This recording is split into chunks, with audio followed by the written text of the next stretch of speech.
La la la la la la la la la. Yeah, we're going to add some more to it. We're Got gonna to. add Yeah. it's a Yeah, process, people. It's In a post. process. gonna have a live studio audience by You the know time what it's I'm over. saying? We're gonna put it right there.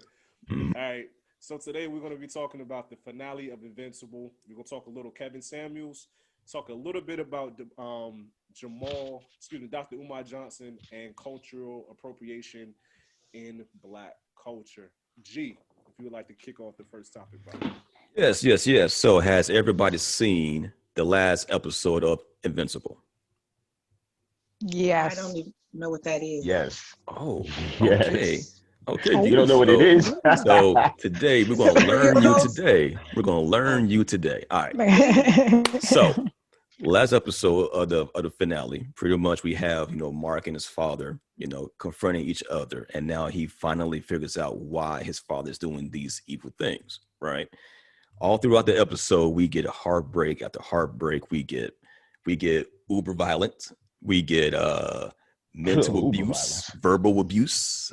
We Yeah. get betrayal to the umpteenth power and everything in between. So I got It's a my Tyler Perry thoughts. show. It's an animated show on Amazon Prime about Oh, Oh, superheroes. okay. snap. Sound a Yeah. little You Tyler right. Perry-ish. Okay. It do. It's missing the bad wigs though. It's missing the bad Right. wigs. And the church. If he would have said Yeah, in the church, I was like, church. okay. Yeah. If there was a church involved, the preacher, deacon sleeping She with cutting up the next already. door neighbor. Already. Like, Okay, I'm sorry. like, hey, Okay. Gina, come to the front of the class. We have to break you and your friend up. You got to come sit in front of the teacher. Come to the Oh, front God, of I'm the used to that. So what is everybody's thoughts? I guess Gina, you could just kind of like hear us out, give your input here and there, so we can go from there. I start. I hate Nolan. He's an asshole. He called his wife a pet. He was like, "I love your mother," like a pet. What? A pet? Look at Gina's face. See, called her They a pet. white? Are they white? Yeah, you know everybody So they you white. gotta white. understand. You gotta Yeah, you know. understand. The guy they talk about, Nolan, lives for like millennium. He don't even live for like centuries. It's like he's like almost immortal. So the way he looks at it is, a human is only going to be here for but a second of his life, which is why he associates her with a pet. Okay. Right, Along with levels. The perfect synopsis. Thank Right. You, perfect synopsis. Well, his whole point of coming to Earth is like everybody thinks he's a superhero, but what we come to find out is he's there to like take over Earth from his home planet. So and also I think what they were looking for is because his home planet, they destroyed like 50% of the population.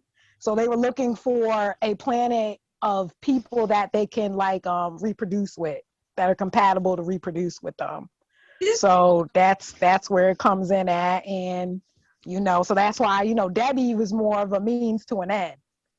He got a son out of Debbie. That's her purpose. Give him an heir, or But yeah, he told her once that was all revealed. He told her he was like, oof, I can't even. He was nasty. Like he was just like He basically was like, I don't give a fuck about none of y'all. Listen, I'm all for spanking kids, man, if the kids need to get spanked. But the way that he whipped Invincible's ass was spectacular. Like, dude threw him through mountains, through buildings. At one point, The train like, scene. The train, yeah. man. The train Oh was the my God. worst. The The train train. scene, like I was When he- eating, I dropped my food, like, wow. Yeah, you might I'm not like, want to be eating during that scene, like just plowing I through was not ready for people, and you that, just see man. Hold on, blood. everybody. Gina doesn't know. So can somebody beautifully describe the train part? Okay, so imagine Superman, and he has a kid. Superman's invincible.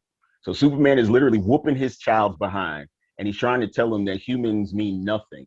And he goes, "I'll show you." And he slams him down into the subway, and then he picks him up like a cat, like this, and holds him up in front of a train that's coming at full speed. And the train hits them, and since they're invincible, they can't be destroyed.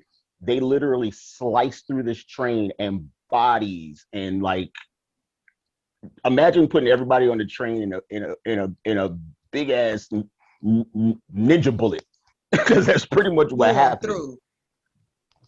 Yeah, and just oh, your face is priceless. Yeah, that's exactly your face right there. That was my face. Imagine bodies So getting that was the scene, and then pulverized, he just left like him there bloody. disintegrating. His son? He doing that to his Mhm. son. He was like beating up because his son's, Viltrumite too. So he got the same type of powers, but still, like, he's not as strong as his dad because he just got his powers. Dad's been alive for like thousands of years or whatever. So they just plowing through this train and just, if you in the way, that's it. You done. That's it. Your body, they can't even have an open casket for you. There might not even be no body parts there to do it. Damn. He I treats. have a question, real quick though. So is this the show where the guy is like red? They look kind of like human, robot-y looking. There is a guy named Robot on the show, but the his characters name, look like regular people. right? Yeah. Okay. Yeah, for the most part. Yeah. Okay. Right. Okay. And Gotcha. he's trying to teach his son that human life is just a speck. Like, you will be alive when this world burns and ash over, but we will still be here. So help me take over this planet because you are a Viltrumite. But Mark is saying, I don't give a fuck about them. I don't care about them. I'm human. These are my people. I am going to protect them. And he tries so hard to send it to his pops, but nothing is working. Not a thing is working. And just the monologue at the end, where he's telling his son, like, why are you making me do this? Can't you see that what you're doing is not working? Like, just come on, wise up, and just pretty much come down with the team. And then it's just this is one heartbreaking episode. I don't know about y'all, but I was in my feels in the last moment where he was talking to his son, and he was like, look, man, after 500 years, what else will you have? And he was like, through his two teeth busted out, his chin was like split, gargling on blood. He's saying, your pops, Yeah. I will have you. I will still have you. You know what I'm saying, man? Yo, Dad was guardian. The dad is guardian. yeah. Oh yeah. Laying there and you see he blood beat the squirting out brakes of off his that boy. mouth. Oh, it was He beat the brakes nasty. off that boy. Yeah, he stole his car or something. Like he, whoo, like dang. I said, damn. And Man, then what's even worse though, Gina, is while he's having this discussion, some of it was heard by his wife, Mark's mom. So she hears him.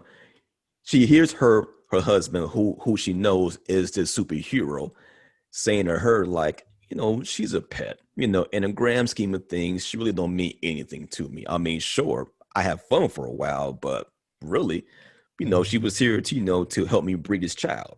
That was it. Made her feel like this small. And mind you, she peeped what the fuck he did.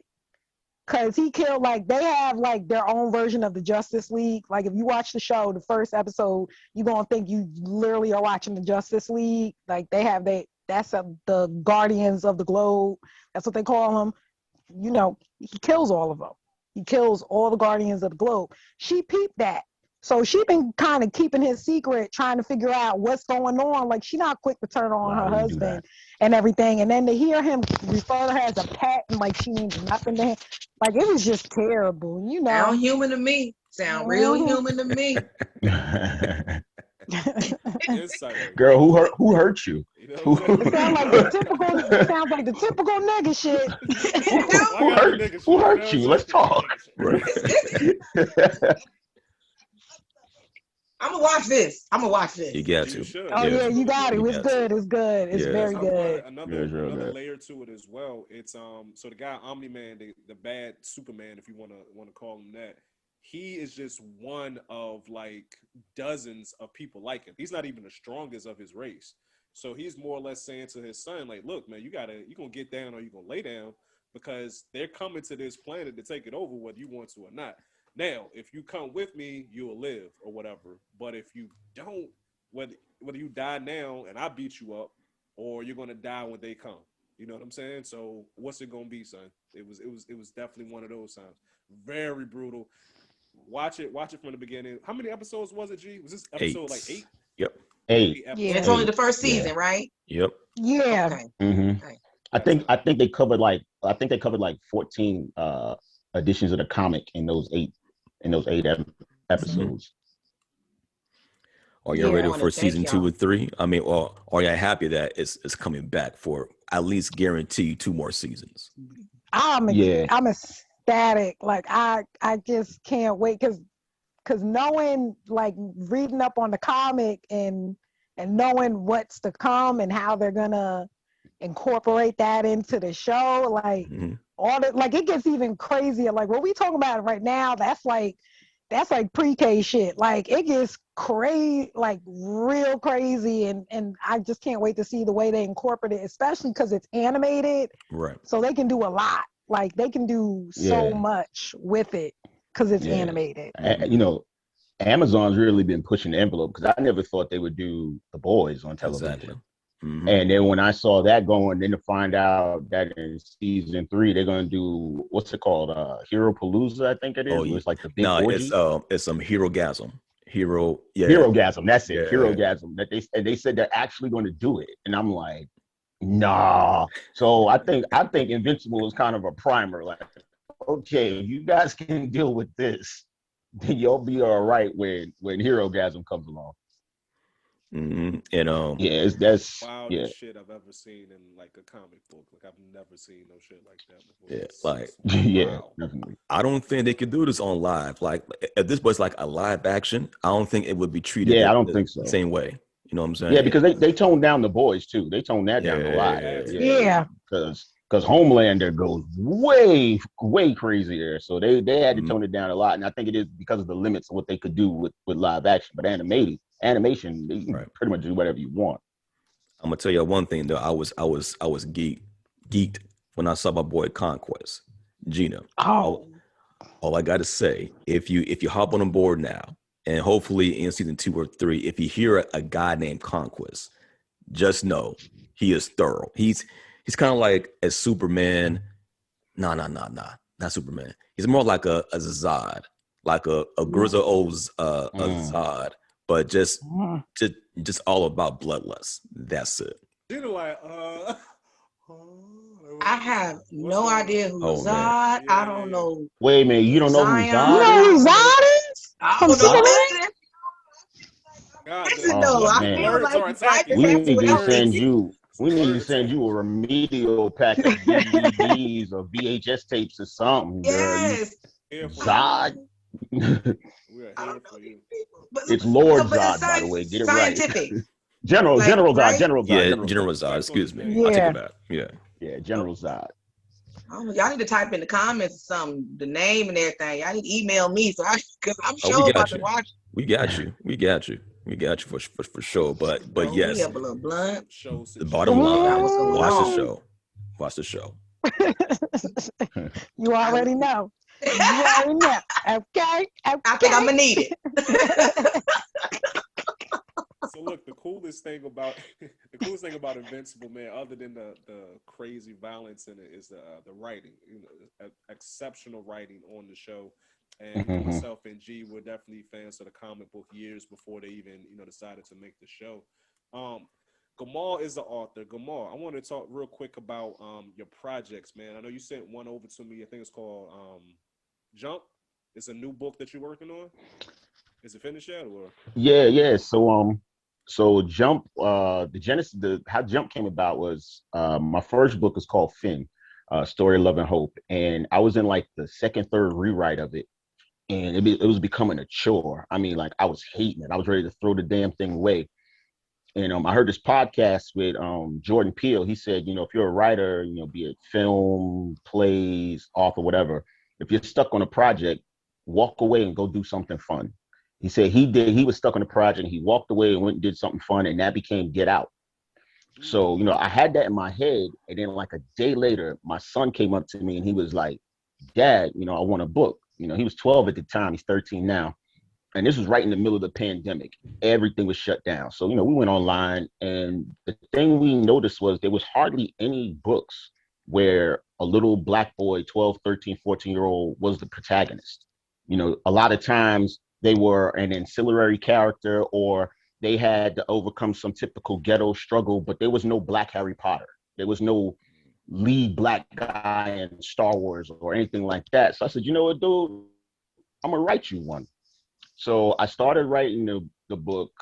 He went to sleep. He fell asleep on me as I was writing the first chapter. But when he woke up, I slid underneath his door, and he woke up. He read it, and he ran up to me like, "Dad, where's the rest of this?" So like every night, I would write this book. And the premise of Jump is this little boy. He's 14 years old, and he has a sister, and they're really competitive in sports and everything. And they have a little rivalry. Well, they're going into a picnic with their parents, and on the way there's a car accident, and his sister gets killed.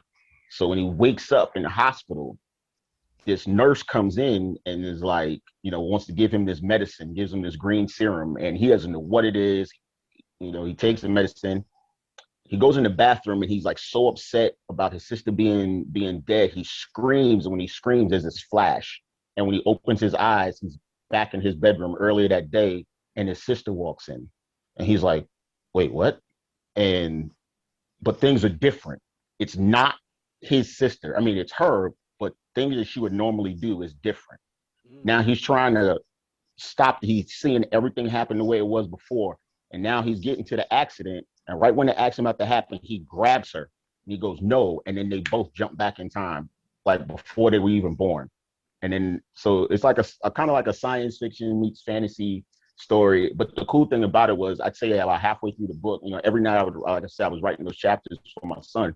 And about halfway through the book, he comes in one night and he's looking over my shoulder and he's like, "Dad, what if we did this? Or what if this happened?" And I was like, it's a good idea. So I started incorporating his story, his ideas into the book. And before long, it was where we were collaborating on it, and we finished it. Yeah, he loved it, of course. Someone his dad wrote him a book. I was like, yeah, well, because he's my kid. Of course you're gonna love it. But I gave it to two little Black girls. And within 2 days, both of them came up to me with like, "Mr. Williams, where's the rest of this? Where's the next one coming?" And I was like, okay, I might be onto something here. I really might be onto something here. So I hired a team out in California. The name is Avoid Idol. Really dope artists. And we started illustrating the book. It's not going to be a illustrated novel. It's almost going to be, think more like on the lines like Harry Potter, where you open up a chapter and then there's like one illustration to show an important moment in the book. All right. And so that's going to drop June 29th. But the really cool part is him and I sitting down, we're already working on part 2. So his name is on the book. I told him, you helped me write this. So it's Gamal and Gabriel Williams. He's going to be a 13-year-old published author. His elementary and middle school already found out about it. And they were like, look, when school opens back up and we had the book fair for family night, he has to come here and do a book signing. I was like, of course. And I told him the first thing he said was, "I got to start practicing my signature." I was like, this is the guy. So yeah, that's that book. That's my second book. Like I said, my first book is called Finn, and I'm waiting to. I have another part to that one, but I really want to finish this with my son first and get him going. And it's just, my book journey may not even be for me. I tell people all the time, like, I may have started writing to inspire him. He may write the next great American novel, and he's discovered a love for it. So I'm gonna do anything I can to help nurture it and help him out. Listen, y'all, I don't know about y'all, but that's dope. That's That's great. dope, man. Thank you. I ain't gonna front, man. Like that. That's dope. Yeah. That is dope. No doubt. That's so dope. That's what's up. Thank you That's so really much. good.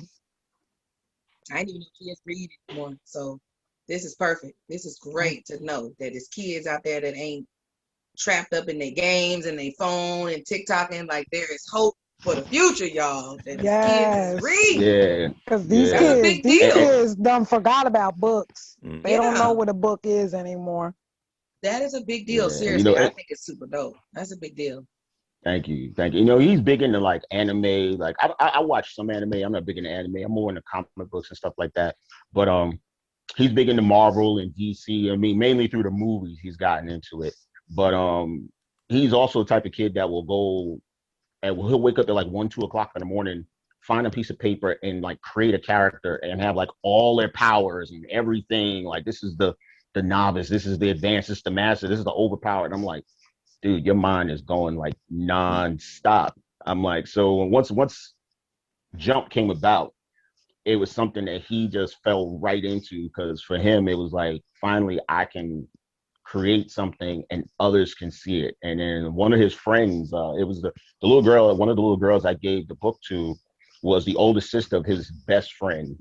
And his best friend heard about it and was like, oh, I want to read the book. What's going to happen? And so he gets this big smile knowing that, yeah, I'm going to have kids, you know. And the school was like, listen, when it comes out, we want like 10, 12 copies to put in the library. And I'm like, that's going to be so dope for him to walk in and see his friends walking around the school reading his book. Like, I can't wait. Like, I'm so excited about it. I can't wait. So am I, man. That's like a That's what's dream up. come true right there. Real talk. Hey, Thank you. Gina, let me ask you this real quick, man. Because I know you do stand up too, right? Mhm. Definitely do stand up. Yep. So, and this is something I've always wondered about, because myself, I actually now I rap a little bit, so I write. And Jamal, I know you do, you know, your writing as well. Like, what is the writing process like for a comedian? You know what I'm saying? Like, how does that work? Everybody's got their different styles, man. You know, some people write a novel. You know, some people write the whole joke out, you know, start to finish. I'm one of those people, like, I'm a jotter downer. If that makes sense. You know, like, if something happened, you know, I make sure I write it down, or, you know, put it in my phone, or leave myself, you know, like a voice recording, like, you know, cracking up, whatever the situation is, I try to remember for myself. But I don't have it's some folks that I'm talking about, they sit down and, you know, they breaking that joke all the way down. I never wanted to be a comedian. It wasn't in my dream is to be a stand-up comedian. I kind of just fell into it.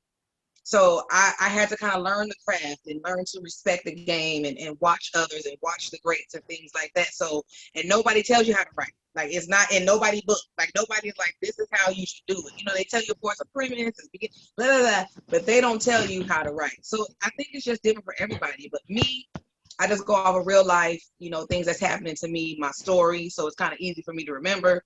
And you know, plus I just jot things down, man, and add on to stuff, you know, on stage, make sure I'm recording myself, because I might say something different this time and, you know, it worked and I need it for next time. So then I'll go back and I'll watch those tapes or listen to the recording. So this is a process, though. It is. Some people don't write at all.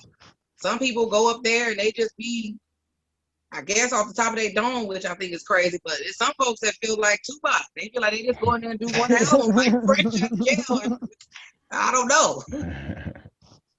So it's different. So, like, the whole writing process for comedy has always intrigued me, because, like you said, some people don't write. I guess it just flows natural for some people, and some people, I guess, is like more so like Jay-Z. Jay-Z, they say he doesn't, you know, he doesn't write anything down.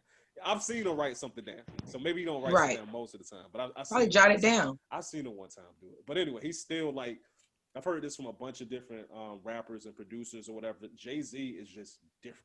You know what I'm saying? The way that he approaches something. I remember Mad Skills was talking about it. Shout out Mad Skills VA. He was talking about how one time he was in the booth and Jay-Z was coming in to do a verse, and Jay-Z heard the beat for like 30 seconds, went and got like a tennis ball, and this was bouncing the ball against the wall, back into his hand, against the wall, back into his hand. He did that for like 5 minutes and was like, all right, I'm ready. Goes in the booth and spits a whole verse and a hook in like one take, and then just like leaves. I'm just like, that's ridiculous. That's like some Rain Man shit. You know what I'm saying? That's why they call him One Take Hove. One take home, man. I'm gonna say Hove is cold. But once you know, if you telling your story, you're bound to know how to write and create it. You know, with some comedians, I found out that they're not even the same person, you know, on stage as they are when they're off a stage. You know, so that could mess folks up, because I mean, who are you? You know what I'm saying? But like the greats, like Bernie Mac and Richard Pryor and those type of those comics, they're talking about themselves. So it ain't no way they got to spend hours with writing or spend. You know what I mean? It's like they just talking, being truthful, being their authentic self. So, you know, I don't know, man. To each his own. So Gina, with me on the writing situation. I got a question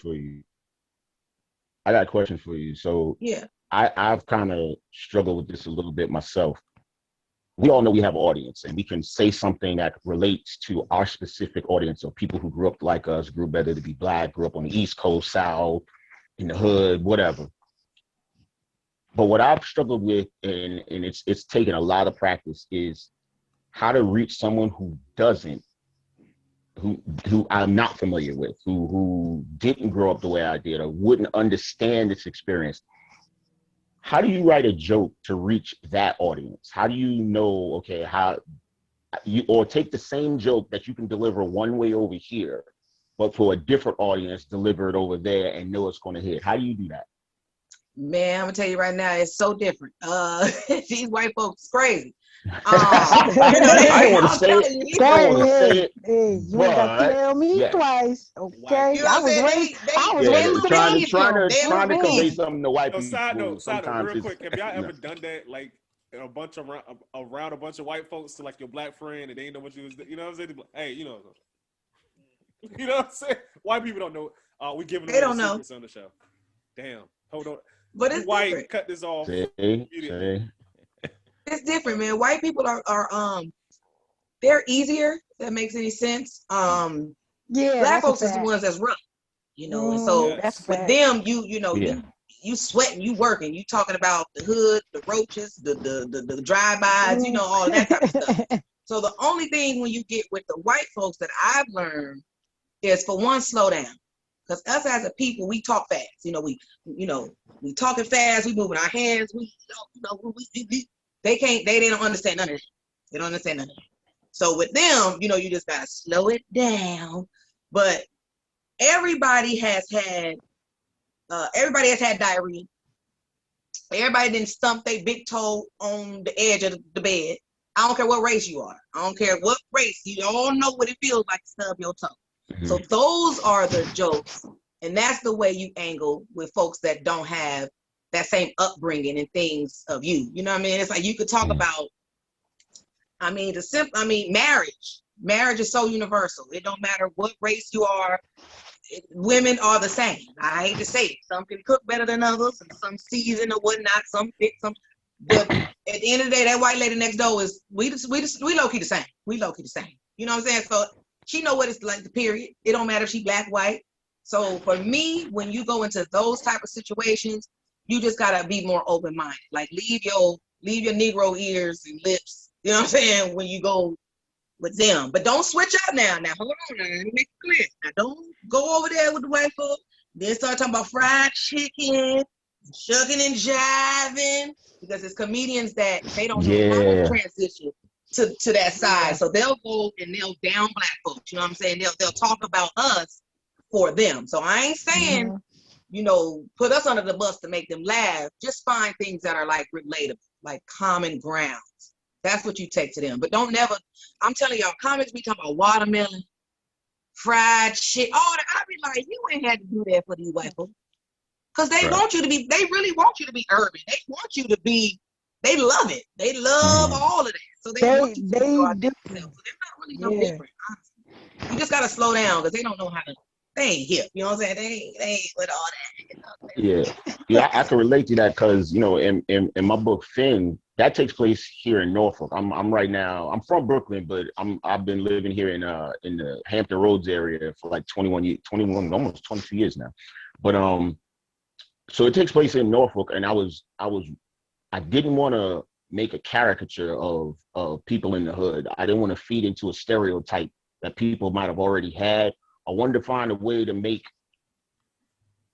the reader have some empathy and try to put themselves in those children's shoes, because it's about three boys, two are 14, one is 17, and I wanted to take the reader to that place and understand, if you see this kid out in the world, this is what he goes home to. This is what he sees every day. So if you see them a little angry, you see them a little with some angst about them, they're a little easy to agitate. Understand they don't live the way you do. They're not in the environment you do. Some of them don't have the loving parents that you do.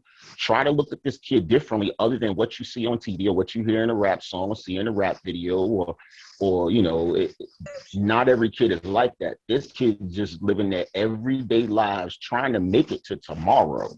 And that's what these kids were like. So I was like really nervous. Like sometimes I did dial it back a little bit.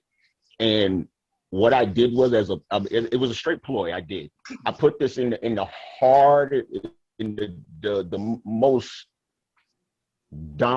predominantly black area, and I made one of the characters white, just one. But one of the little boys was white. To say this little boy is there, but I did it for another reason, because I wanted white people, as they read this character, to feel uncomfortable being around all those black people, and then say, now this is what we feel like most of the time. This is how we are. This kid here does not fit in. And when you look at the statistics, I mean, white people outnumber us. I think it's like 6.8 to 1 in America. I drive to a certain, I drive 50, 60 miles east or west, you know, or I should say north to south. I drive 60 miles east, I'm in the ocean, but north to south. And I may be in an area where there may be only 50 of us, you know, and it's this thing that black people, all of us have done it. If we've been in the area, if we're in the area with a bunch of white people and we see one other black face, we make eye contact quick. Hey, what's up? You good? Right. Watch me, I watch you. Okay, cool. Cool. I know I'm not alone. There's hope here. You know? Oh, yeah. So that was one of the things I did. That's why I asked you that question. Like, did it apply the same with comedy? Like, do you change how you deliver something but still give the same message? Because it was a struggle for me. And I actually, as I was writing the book, I was sending it to a couple people who were white just to see their reaction. I wanted to honestly know. Before I published it, I was giving them raw chapters, like, here, read this. And they would come back like, oh my God. And a friend of mine, you know, he's a school teacher. He's Hispanic. His wife is white. But he looked at me. He said he teaches at a local high school, Oscar Smith, which is like 96% black. He said, one of the characters in the book, I see this kid every day. Like, he makes sense now. Like, I understand why he's like that. And I'm like, okay, I did the right thing. I did it right there. Yeah, that's relatable. Yeah. That's all dope. All right, so let me ask y'all this then, as both of y'all are writers, like, who do y'all look up to, or who do y'all admire for like their skill when it comes to their type of content, when it comes to like writing? Oh man, there's so many. So I tell you some of my favorite authors. James Baldwin, love James Baldwin. I can read James Baldwin's books all day. Zora Neale Hurston, love her. Malcolm Gladwell, I love how he thinks. Like, he looks at something, he thinks about it in a completely different way and figures out a way to just deliver it. But one of the things I applied to when I wrote Finn was actually TV shows. And I thought about how we as a society consume the vast majority of our media. We binge watch it. So I tried to write every chapter as its own episode. Like, if this was just one episode, what can I give? What's the point? Where's the climax? You know, where's the stress, drama, and where's the climax? And there's some great TV shows, but my all-time favorite TV show, hands down, is The Wire. I love the writing on The Wire. Like, everyone loves the drama and characters, but if you go back and just really listen to what they're saying and the way the actors portray those characters, I mean, it's and it's still shocking to me that it never won an award. Like, it didn't win anything, but it was such a great show. Yeah, so still, you know, stories like that where the writing is good, where I want to come back, not for the action, where I could sit and watch an episode of The Wire of them just staking out somebody. You know, there don't got to be no shooting, there got to be no drug stealing. They could just be staking somebody out and in a courtroom, and I would just be enthralled with it. So for literary, that's what it is. But for other means of writing, I look for TV shows and great movies. Yeah, unless the book got pictures, I ain't really messing with it. Like how you said that with I was gonna give y'all straight I was face. trying to think of somebody. She's so sincere. So sincere. Terry McMillan. Stella got a groove guy. I mean, I do know a few little books. Yeah. So we want to talk about like TV shows and things. You know, I'm just more, but you guys, I'm like, I have a problem. You know, I'm a true 80s baby. I'm a true MTV baby, to the core. It's disgusting, but it's getting me paid. So I don't have a favorite author. But I'm into old shows, you guys, that had like meaning and that had, lessons in them.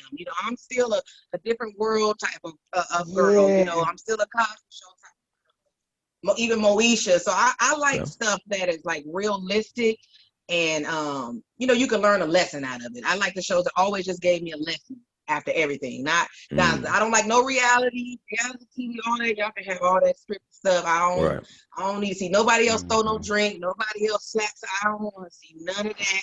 I'm more of a crime. I really think I'm an investigator. All women are investigators. Let the record show that. Oh yes, yes. Love crime. I love my man. Fatal Attraction. Like I'm into real life things. It's crazy. Like I want to see what's going on with people, what's happening, because you can see somebody and you like, that nigga just killed somebody 2 days ago. So it intrigued me to where I can literally sit and watch it like all day. Where my son and my husband is just like, this is ridiculous. Like my husband's like, are you trying to kill me? Like, do I need to watch my food? Do I need to? I'm just like, but now I'm aware of things. So when I go places, I don't know. I'm just into those type of things. But being on this podcast, honestly, right now, I really feel like the girl that cheated on everybody's paper, that really didn't know. I made it by cheating. Because y'all smart folks, y'all got authors and whatnot. I'm gonna listen to this podcast a little more, so I get a little education. All right. Well. Great segue then. Beautiful segue. So, has everybody seen Snowfall? Yes. Yes. Another well-written show. Damn, Gina, come on now. Come on, man. She ain't saying no. Gina. And that ain't even a real church fan. Where you get that fan from, girl? She said that ain't even a real church fan. How you ain't seen Snowfall is based in LA. But I'm like, I know people like that already. So I don't know, y'all. I'm telling y'all, it's weird. I don't know. I'm on it though.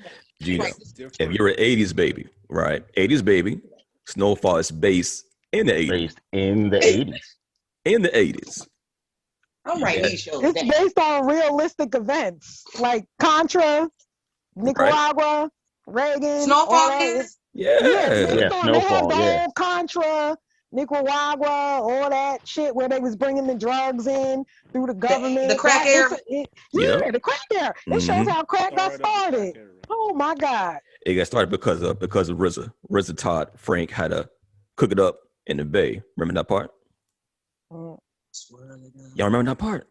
Yeah, with the baking soda.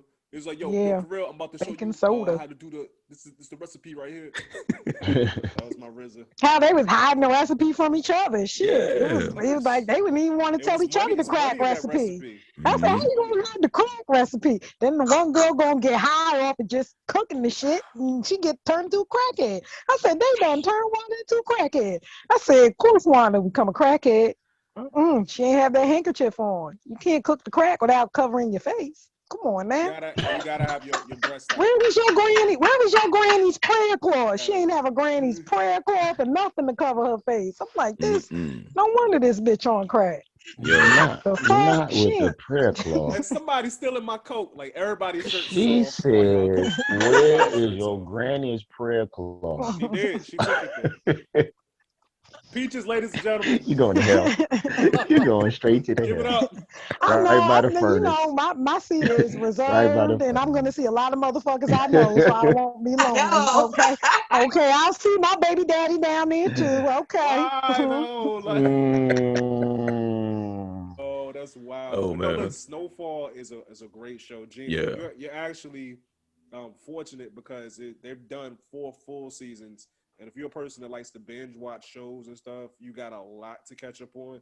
But it's a lot of entertainment for you. This thing, and Kamal was talking about The Wire. I don't know if you used to watch The Wire, Gina.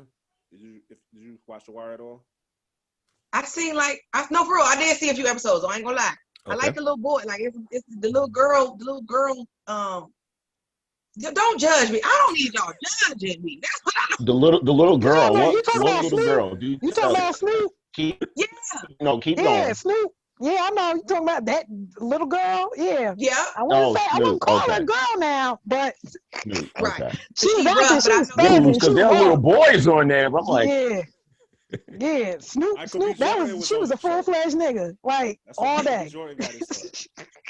But yo, listen, if you like that show, you're gonna like Snowfall. It's kind of in that same ilk. I actually like him. I don't know how you feel, Gamal, but I like it more than Snowfall. I think it's even better. Snowfall. I like it Snowfall even more than I like The Wire, and I love The Wire. Love Finding The words, Wire. man. It Finding is, words, man. but it's like okay, but so you it's but like you it's gonna look. This about to be like Biggie versus like a top rapper today. Cause Biggie dope, but Biggie only had 2 albums though. So me, I'm putting Kendrick over You Biggie. with Pop. Sorry, Yeah. not sorry. but here's what I say.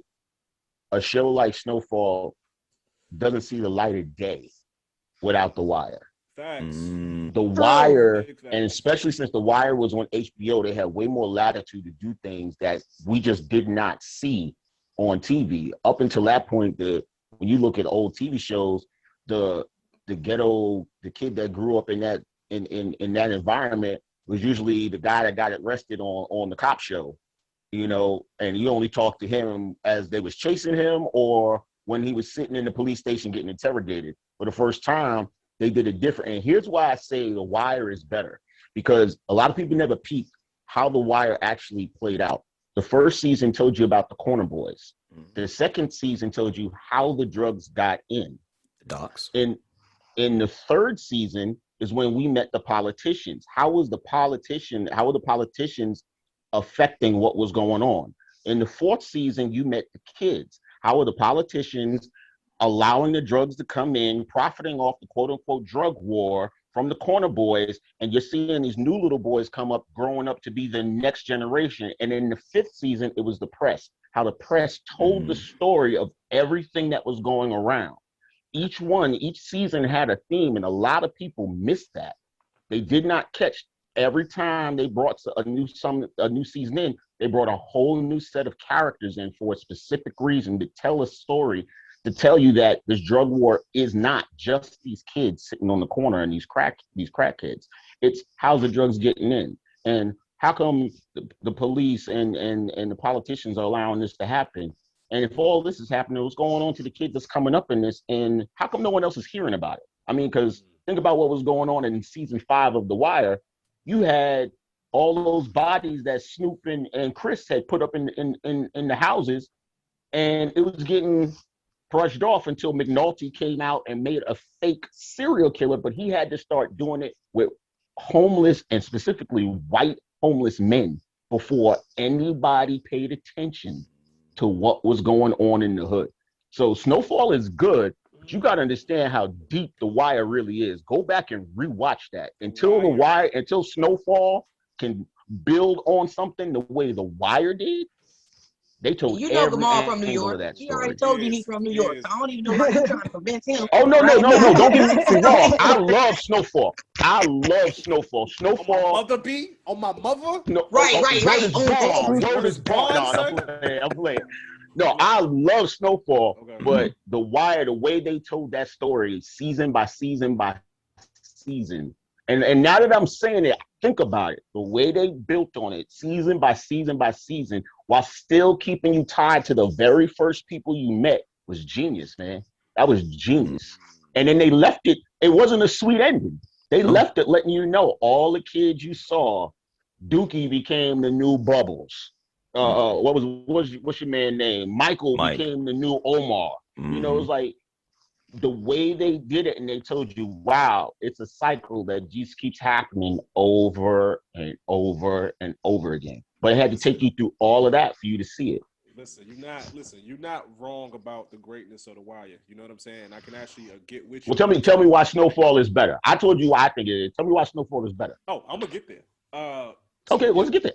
Yeah, The Wire is really complex. It's deep. It had layers to it. I like that. Let me tell you why why Snowfall is better. Number one, Snowfall season 2 wasn't trash. The Wire season 2 was trash.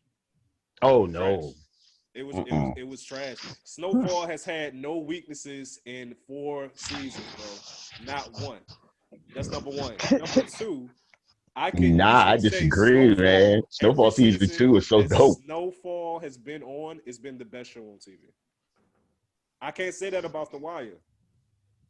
And I love The Wire. Don't even get me wrong. I love The Wire, man. What So show is better than tell me Snowfall? why did you think season 2? Why do you think season 2 wasn't good? Season 2 wasn't good. I would say it wasn't good compared to the first season.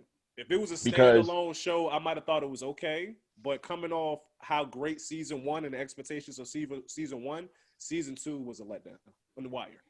why? It wasn't as in depth. It wasn't as good. The story wasn't as good. It wasn't as complex. Was it Season more of 1 like wasn't a really all that complex. It was boys selling drugs on the corner. There was too much Yeah, but it was complexity a there. lot, man. It was a lot. They introduced you to all of these characters, man. Season 2, they kind of let their foot off the gas a little bit. I think Of The Wire. I think a lot of people was kind of turned off by the whole doc situation. Like some of those moments was like a real slow burn to get through because you're bringing in some white guys or Greeks, whatever, that was like taking control of the docks. And it kind of like took focus away from what was going on the corners or like with the cops. But to be honest with you, looking back at it, it was still a dope season because they brought in more like it set up what was bound to happen in season 3. So it was just more of a slow burn for season 2. It wasn't trash. It wasn't garbage by any means, but it was just a slower burn. That's all. I think it was trash. Only comparing it to season 1. I'm not gonna say like again standalone. I wouldn't say that it was trash. But Here's how we settled the debate. What happened? The Wire had Idris Elba and Oh my Snowfall God. as Damson Idris. Okay, like I'm my just God. saying, Damson Idris or Idris Elba. I'm going with Idris Elba. They Okay. both I'm British, sell too. drugs in both places. Shoot. Yeah, I mean, both of them Both fine as fuck. You heard about that? Who need the drugs? Shit. When Hey. I want stunning drugs, Go when I legit, want and we can stunning get out drugs, there. I go to Snowfall. When I want, Okay. more the Baltimore, the East Coast type weather, I'll Okay. go with the Wire, Okay, the indica. That's the indica. I did not know they Yeah, talked the about indica. Baltimore. Yeah, the indica. Yeah, That's when the I want the first time I sativa, heard people that's the West Baltimore Coast. The talk. indica is the East Coast. You got it, girl. You know it. They got some different accents in Baltimore, man. Like I ain't never heard that. Oh yeah, Baltimore. Be more. Oh, let me tell you something. Be more. You know What's the why matter with I have you? to say The Wire is probably more true to life is because I've been to Baltimore Street at night in Baltimore, and that is a travesty. Like that is wow. That's a place. It's real. That's the place to be. It's real out there. I mean, there's a pregnant stripper in the strip club. See, it's too real. Wow. See, Yes, that's how real. real it is. Yeah, there was a pregnant stripper in the strip club, and I was like, throw damn. dollars or throw her a baby shower. It's I was gonna throw Pampers. I see you need Pampers. I'm so sorry. Or you like love? You like love, or you want Huggies? Like, there you go. You want Huggies, or you want one of them natural brands? LA gangsters, they do got it good. I mean, it's always sunny when you do your drive-by. So I don't really feel. I feel like New York, like the East Coast, the thugs is just more real. Cause like if you could stand outside, sell that rock in 12 degrees, you a real nigga. Like I don't care what nobody thinks. Like you up here selling in 12 degrees. Nah, see them LA dudes, they can't do it. Soon as they get 65, they get the sweater or hoodie. They want to go inside. I don't know, man. It's kind of hard to be gangster and you got mittens on, man. Come on. No, let me tell you something. And skinny jeans. It's nothing. I live near Newark, New Jersey. I live near Newark, New Jersey. Okay. And we be getting them snowstorms. I remember one year they were shooting on the bus. It's the middle of a damn snowstorm, and they shooting on the damn bus. And I'm just like, what? It's snowing, man. It's snowing. Like they shut everything down, and y'all are shooting right now. Oh, this was recently? This was like in the last couple of years. Like the last time we got a real big snowstorm, and I'm like, y'all, they shot up the bus, the New Jersey Trans, in the middle of a snowstorm. I said, okay. Imagine trying to run from somebody that was shooting and you slipped because there was a bunch of snow outside. You know how embarrassing that would be to go out like that? Like, goddamn, I would have got away, but this damn snow, my snow boots ain't got no. You slip and shoot your balls off. Like, come on now. Oh my God. Damn. That's embarrassing. Fall on your gun and it go off. Shit, got a Real bullet in your G. asshole. Classical Nah. burst. Man, VA's on. Shot himself in the leg in the club, man. I don't think he should have got that much time. Oh yeah. I put Lil Wayne, huh? Lil Wayne, Right. what happened? Lil Wayne No, shot himself Plaxico. at Lil Wayne 15. shot himself. Oh yeah, we was a kid. Oh, he Yeah, did. shot Oh himself. yeah. Yeah, girl. Yeah. Think he a thug. Mhm. Well, you shot yourself. Wait, please. That's Ain't why shoot he nobody. love- You shot he yourself. love white people so much now because it was a white officer that saved his life. Mm-hmm. Like that. Yep. It sounds just like that nigga. Mm-hmm. Congratulations to him. He just got married. Oh yeah, I heard about that. Yeah, he got married to that girl. That girl. That girl. That's It don't all I'm matter what calling her her. name That is. girl. That girl. Somebody love him. Jesus. That man is Hey, stressed, man. His locks maybe is she all can help him premature. fix his dreads that look like fried tilapia. Girl, Cause just falling. They just falling, Jesus. I mean, he got about 2 strands of dreads. I got more hair than that nigga at this point. Like, Come on now, I believe you. Come And I on. do under Come here on. too. Yeah, Mhm. I'm telling you. Ain't no Hey, more fireman. what in the world? Put Hey, that G. fire out. It would have went completely off the rails. The Hey, hot boys I it's wasn't all talk. riding good, this man. now. Hot I It's wasn't all boys. good, Ain't man. no We here. hot boys over here. We here It's a for the cold combo, man. winter. Okay, so G, do you have a synopsis of the finale, the season 4 finale? All right. So, Break that down. hang on, man. It's been a week. I'm trying to remember the best that I can. So, from what we have seen, we all know that Franklin is trying to find his pops because Reed being aired out by Franklin, he's trying to find him too. So there's a timeline trying to get to his dad before the big bad CIA guy gets to him first, right? We got that coming up. Then we have Man Boy and his sister. They're all up in the mix trying to Ooh, find yeah. Franklin. And well, let me ask y'all that scene where Man Boy approached. I forgot old girl's name. It was Peaches, right? Who? No. Wait, the girlfriend? The girlfriend? girlfriend. Right. Tanase. That's it. Yeah. And then how Franklin ambushed him, and he's giving his final words like, "Man, fuck you, man. You ain't shit." I mean, I love Man Boy as a character. I don't know why he was just brash. He was just so LA. You know what I'm saying? But damn, man, I'm trying. What else He happened? remind me of somebody I would date. I would definitely date a Man Boy. That's why I'm still single. Cause Oh, you like the thugs? yeah, I Thugs? like them little wild little thug niggas. Oh, Yeah, man. yeah, them little wild At least thug she niggas. honest. At least she honest. Yeah, I'm Right. real with it. I'm real with it. What else happened, y'all? Damn, man, it's been a while. It's a So lot to happen. So, Oh, when they killed Khadijah, oh yeah, okay. So that hurt me as a mom because I understand. Like I'm a mother, so y'all kill my kid in a shootout. I'm killing everybody. I'm killing your grandmother, your grandfather. I'm killing all your ancestors.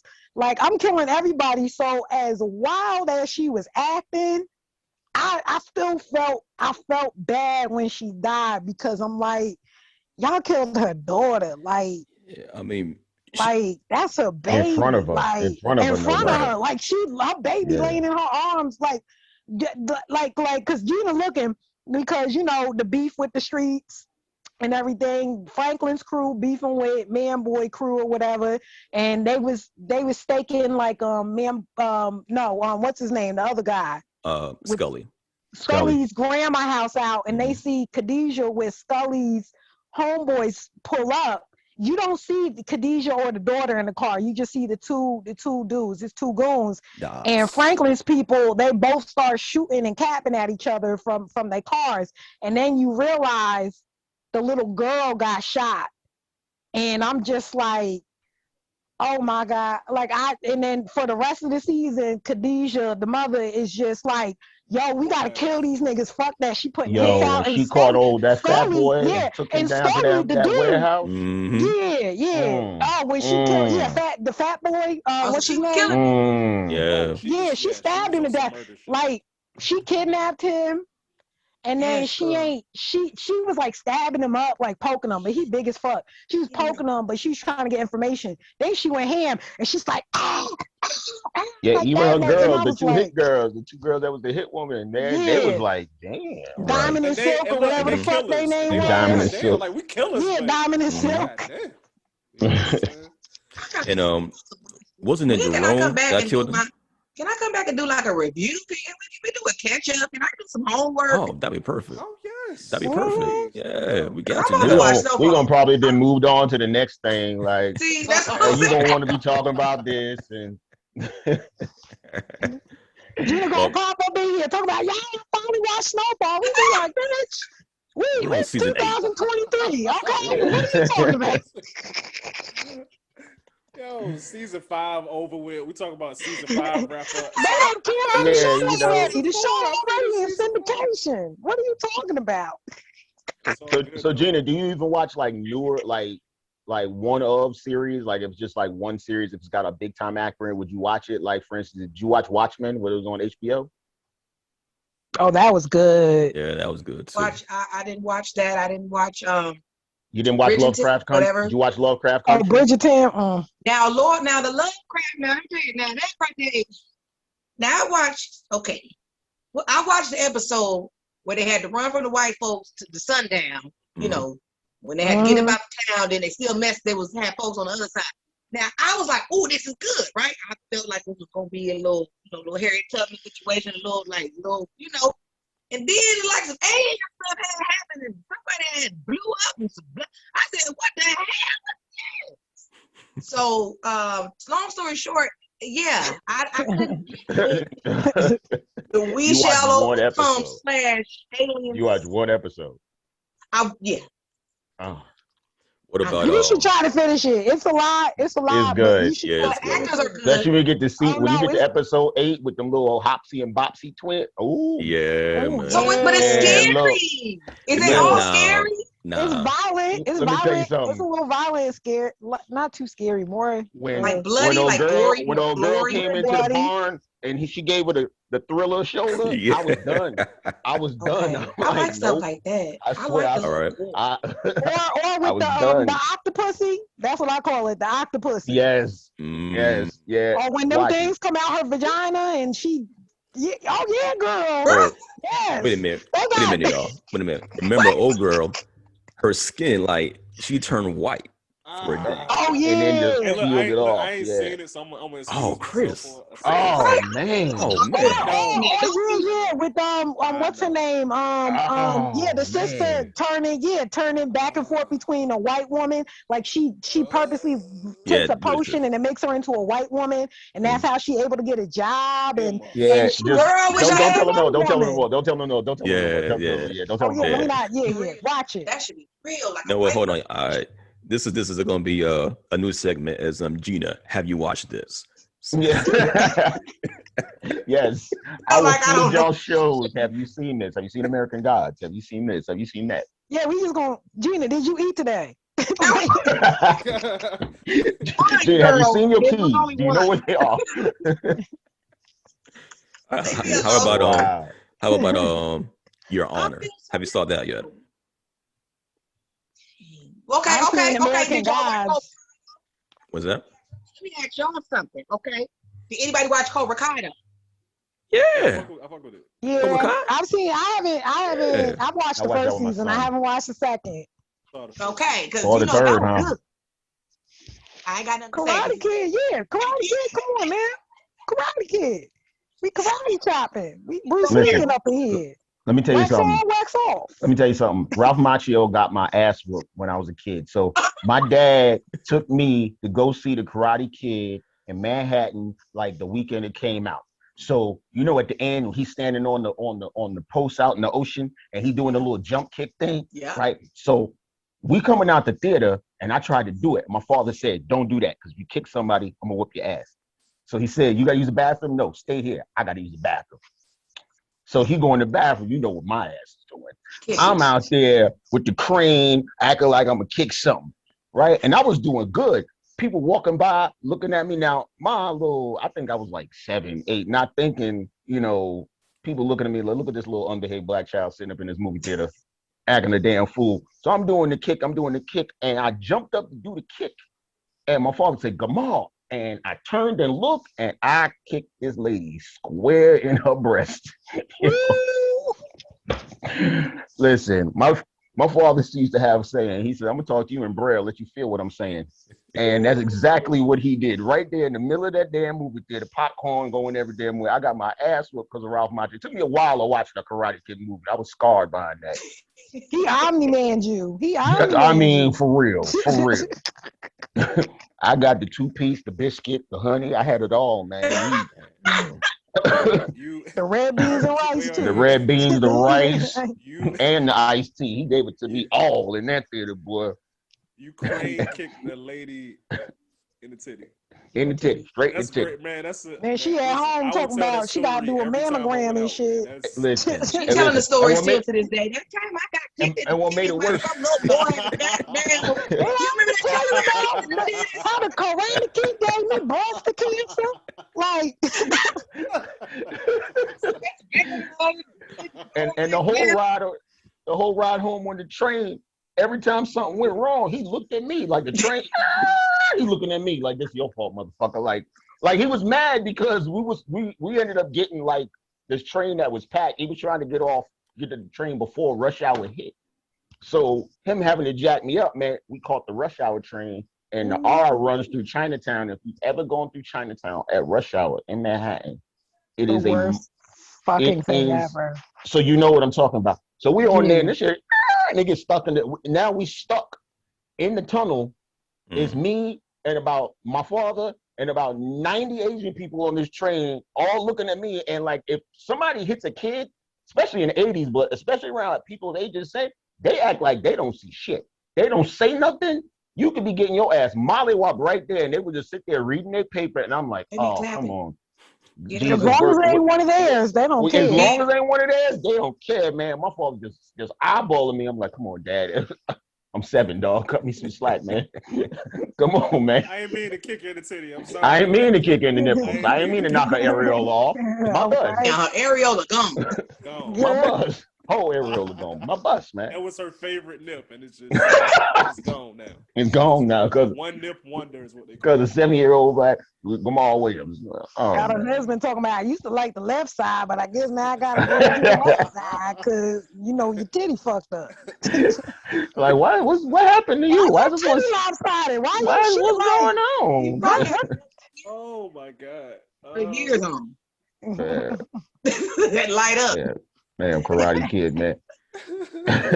And so it's crazy. What's even worse was like the next weekend we go to my aunt's house, and my little cousin's like, come on, you seen the Karate Kid? And I looked at my father. My father looked at me like, you say one fucking word, I swear I beat them. I'm like, nah, I ain't seen it yet, man. Nah, listen, we don't talk about the Karate Kid around here, man. We don't bring that up. Traumatized, man. I got me sweating in my closet. Yo, was it a white lady that you kicked in the titty? Of course. Of course it was. She would not have gotten. She would not had it coming.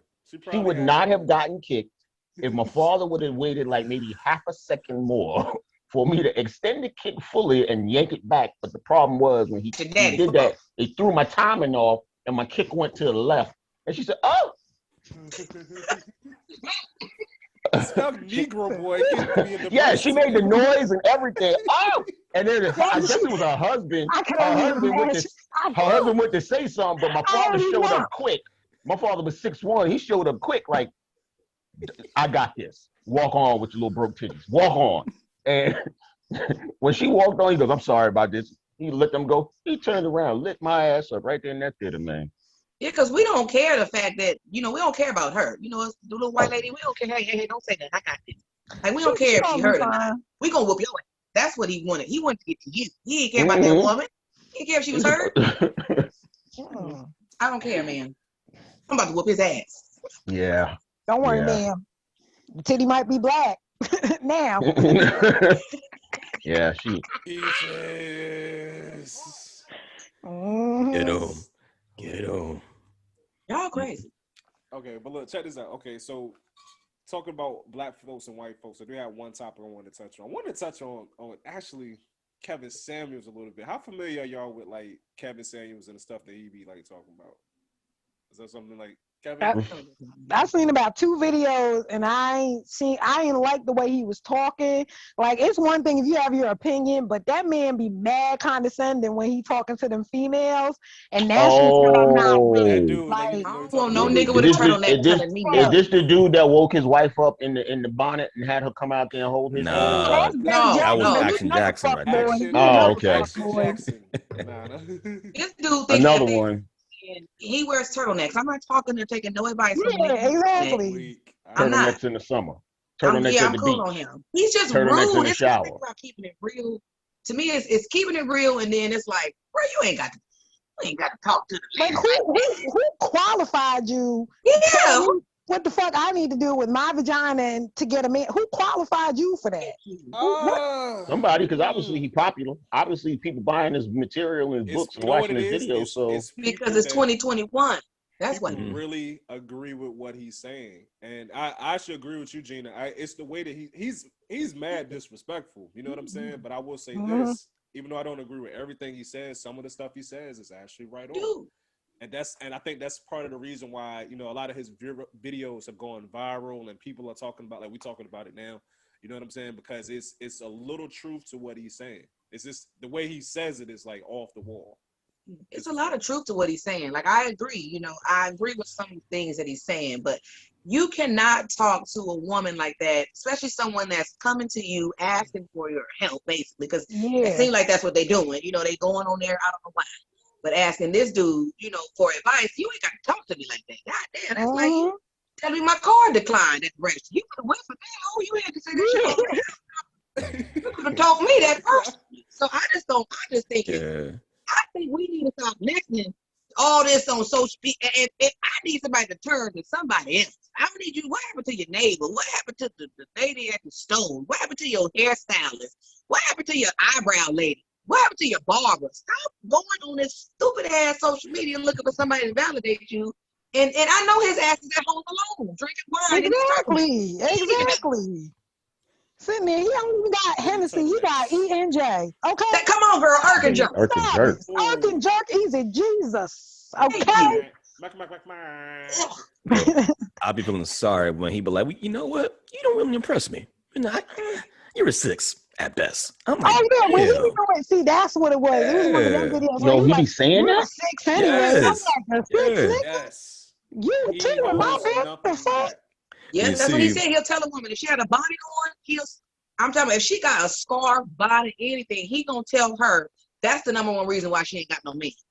Yeah, exactly. Let me put this out there though, because this is something I noticed. Let me tell you what he just recently did on the video. It was he was on, I think, Instagram Live or YouTube Live, and he had a woman up there, an attractive woman, and they were talking. And before they even really started, he asked, he was like, how old are you? And she was like, guess. He was like, he didn't say nothing, straight face, just hit the button and hung up on him. He was like, I'm not playing these games with you. He's so Like, funny. guess these nuts. I was like, damn. Yo. Savage move. He's so He's rude. He mad disrespectful. Mad. I would say this though, man, and I think this is part of the reason to kind of touch on what you were talking about, Gina. Why do people keep going back to him? Why do anybody listen to what he's saying? Some women aren't used to being spoken to like that, especially women who are very attractive, or women who, in people's opinion, are very attractive. Sometimes, especially guys, would treat them a certain way and be nicer to them, just in the hopes that maybe they can get with them one day. So they're not used to really hearing the raw truth, the way an uncle would tell you or older brother would give it to you, give you the game and tell you how guys really are. Because that's my family. I'm gonna be real. There's no ulterior motive there, and I think a lot of women see him doing that and they gravitate toward it because they don't get that. Just every day walking outside, dudes is kissing their butt because they're very attractive. I feel I think bad. it's I feel probably bad you. for them because I wasn't always cute. So you need to get you somebody that wasn't always cute and kind of just grew up cute because she got an attitude that she ain't cute no more. That's the problem. These girls, they just cute from day one. That's the problem. The cute girls mix with the little good hair and all that with the juice water. Them the ones that's out here talking to men wrong, got folks feeling like they can't even step to a woman and ask a woman a question. And I'm gonna tell y'all right now that colorism is a shame. And everybody wanna say light skinned girls and light. I tell you, all light skinned girls ain't cute. I'm telling y'all that right now. Y'all people need to stop No, saying not light So skinned. just because you light skinned, that don't make you Come cute. just on because Just you because now. you light It's light skinned. skin, you could be ugly on the outside come and on. the inside. So Inside. it's like, Thank so you. it don't matter. Like Right. light skin, Thank you. what? I Light skin, hate like it's so that just means the master just dipped a little bit more in the pot. That's come all. on, Like, stop it.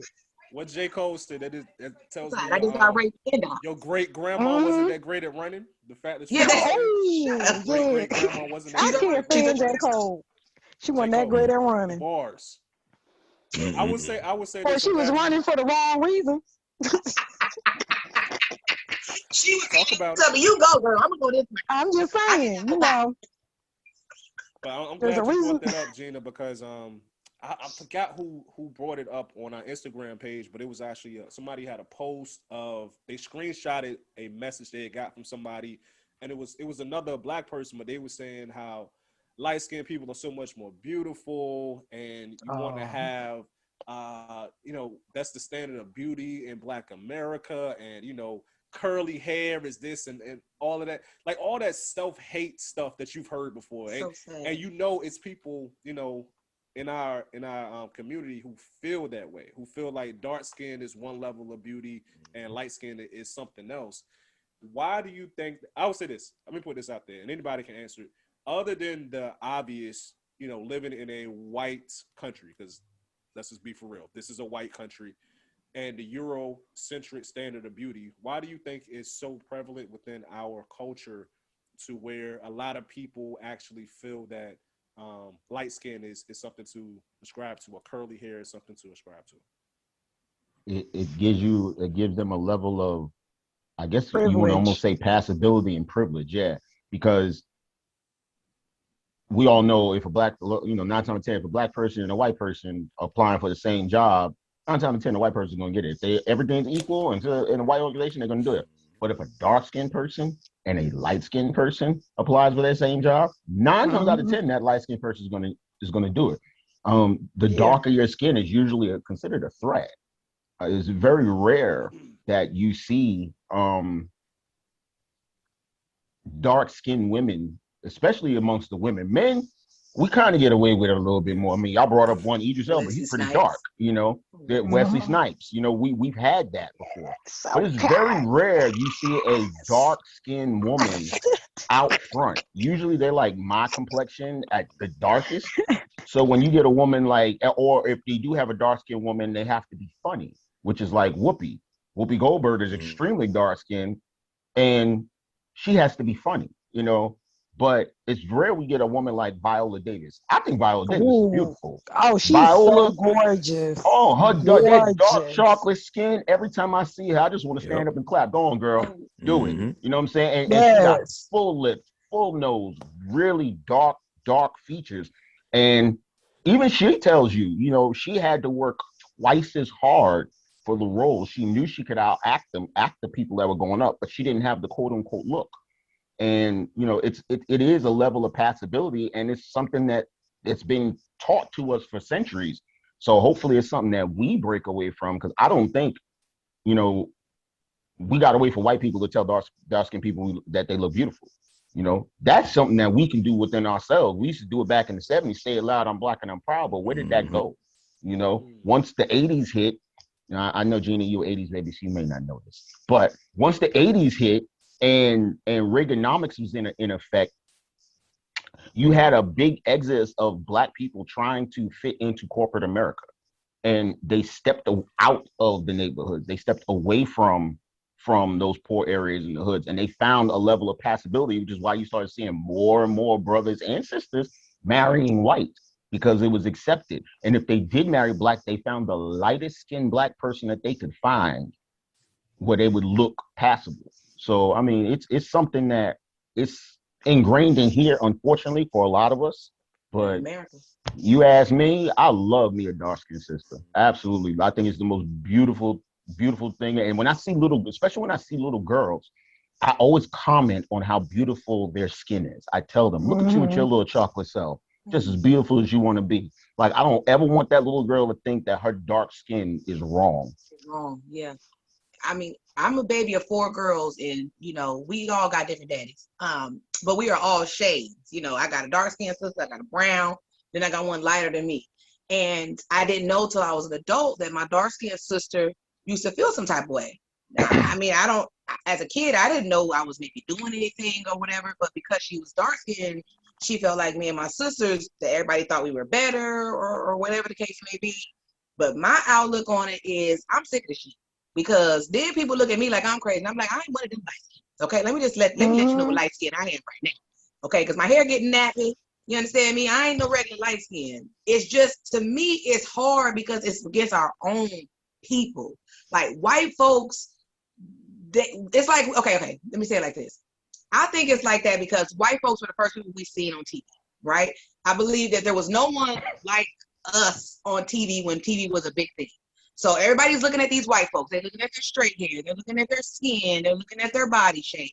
And then as we progressed, now the black women that were actresses, they tried to slide in on that because that's what they figured that beauty, that, the world thought beauty was. So that's why we had, she just slipped my mind, but the lady with the bananas.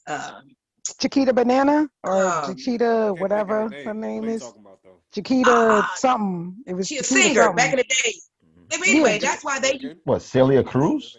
No, remember Beyonce? No. Oh my God! Her name it's Chiquita something. It's like Chiquita or Jaquita.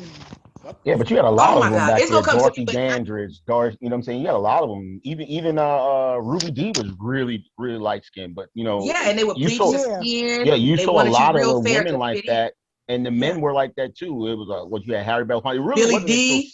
until it wasn't until Sidney Poitier. Sidney Poitier was like the first dark skinned male to not play a butler or something like that. He was the first one to really step out and show, no, I'm not going to play that role. But even his early roles, he had to play roles where he knew he was the darker skinned person in there. What's the movie when he said, "Just call me Mr. Tibbs"? When he's a teacher and he has to teach all these white kids. To serve with yeah, love. to serve with love. To serve with love. Even that he had to take that mantle on of, yes, I am black. I am black. I'm not light skinned black like Harry or some of these other, like, I'm black, and you're gonna have to respect me. He's one of my favorite actors just because of some of the roles he had to take, but some of the roles, once his popularity got there, that he forced America to watch. And I know if you watch To Serve with Love, you try to make someone watch To Serve with Love today, some people would be uncomfortable about it. I can imagine what it was like when it dropped back in the 60s. Yeah, all white kids. So we didn't see that. And if we did see a dark-skinned male lead, they were usually some sort of comedian. That was like the only way we could break in and be accepted. And then when you're a comedian, Gina, I'm not saying this about you, but when you're a comedian, they didn't really care what they looked like, as long as you can make them laugh. It didn't matter. Be gay. They like comedy. They like lesbian female comedians. You cannot be. It's hard for me. Like, I don't even wear certain clothes when I perform because I don't want anyone to think that I think that I'm cute. And now they're looking at my body instead of listening to my jokes. So it's some female comedians out here that want to be some more and wear all the glitz and glam and the mini skirts and do all. I do too much on stage with it, but it's some women that pursue that. But in this industry, the women that make it are the women that act like boys. That's who makes it. If you think about it, Samora is the only female comedian that's feminine. That's like I'm talking about feminine. I'm talking about hair, nails, all of that. Everybody else is looking like, yeah, she's super. A lot of the female comedians I follow, the black ones, they say the same thing. They about the industry. It's like we gotta They gotta like adjust themselves Dumb in down. a certain way and tone it down in order for them to be successful. And then on top of that, in comedy, there's only room for one. Oh my God. So, you know, like Tiffany Haddish, like Yeah, that's our girl right now. So that's it. the rest of There y'all, the can't be no more. Yamanique, you know, like the Yamanikas, the Marina Franklins, like I follow all of them. Yeah. Like, yeah, like they can't get up because you only allow one. You're only allowed one. Damn shame right there too. And it's horrible. Like it's bad, y'all. It's bad. It's bad. And then we don't get along. Then there's some girls that don't even want to get along because they want to be the one girl.